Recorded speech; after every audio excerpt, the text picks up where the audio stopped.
Ассалаумағалейкум, менің есімім Мырзабек Жұмабеков. Өзім осы донормын. 2013 жылдан бері жұмысым ұлттық ақпараттық технологиялар мекемесінде бас менеджер.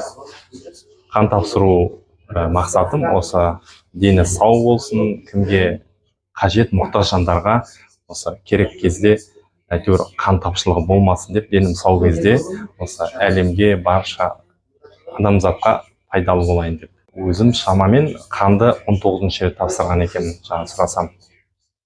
Оның ішінде қан да бар, жаңағыдай тромбоцитті тапсырамыз, плазмасында тапсырамыз. Жалпы қан тапсырғаннан кейінгі білінеді сәл денсаулыққа. Бірақ өзімде ондай айта алмаймын, міне қатты әлсіреп кеттім деп. Енді шүкір деннің саулығына деп білемін да. Ең бірінші кезде маған сол бір туыстарым бір сондай бір аварияма болған, одан кейін сұрады да, осы қан керек, осы жерге тапсыру керек деп. Сол кезден бастап тапсырып бастадым. Одан кейін енді белгілі болып түсінікті қанға мұқтаж жандарға. Содан бері тапсырып бастап келатырмын. Жалпы тілерім бүкіл адамзатқа өздеріңіз деніңіз сау болсын, әрқашан салауатты өмірде болыңыз. Және де мына медбикелерге, барша дәрігерлерге айтатыным, көп рахмет, осы адамзатқа көмегі тиіп жатыр. Қуаныштымын, аман болыңыз, сау болыңыз. Енді ақыл кеңес деп бұл кезде өз басыма шамамен жылына 3-4 рет тапсыруға тырысам. Одан кейінгі өзіме жеңіл сезінем да.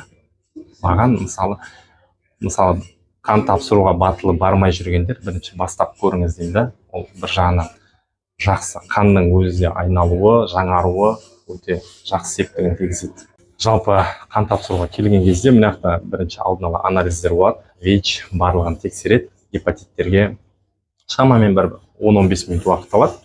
Одан кейін егер қаның жарамды болса, мысалы оның алдын майлы тамақ жемеу керек, сондай өзінің операциялары бар. Бірақ енді дені сау адам, мысалы күнделікті менің өзімде өмірге сіңіп кеткенде зиянды тамақтардан аулақ болу, келген кезде әйтеуір бірден тапсыратындай боламын.